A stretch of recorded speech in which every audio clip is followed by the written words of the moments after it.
哇，古叔，嚇！你抹台都抹得好求其喎。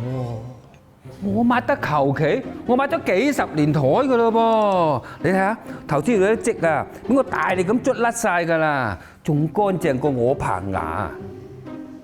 張台仲好污糟喎，你睇下啲邊位你都冇抹過。如果你刷牙刷到好似你抹台咁嘅話，怪唔知得你個牙醫話你有嚴重牙周病啦。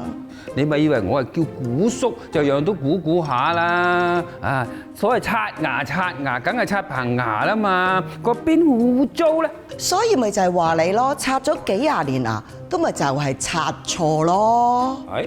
刷牙嘅時候要將牙刷斜斜地放入牙肉嘅邊緣刷，每2至3隻牙為一組，前後來回細細力咁刷10下，咁樣先算刷得乾淨。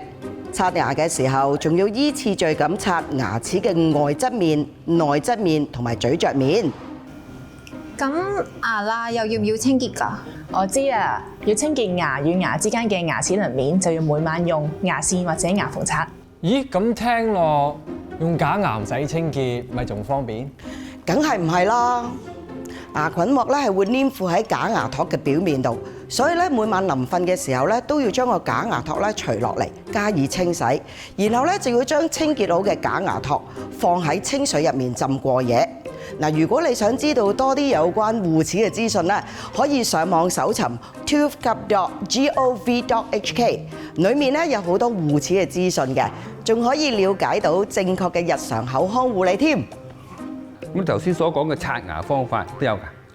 係啊，記住係 toothcup.gov.hk， 你快啲上去咧學習多啲嘅護齒知識啦。如果咧你想直接啲睇正確嘅刷牙方法咧，你就可以去 YouTube 嗰度搜尋衛生署刷牙方法。記住係衛生署刷牙方法。咁咧到你刷牙嘅時候，你就可以播條片出嚟跟住刷啦。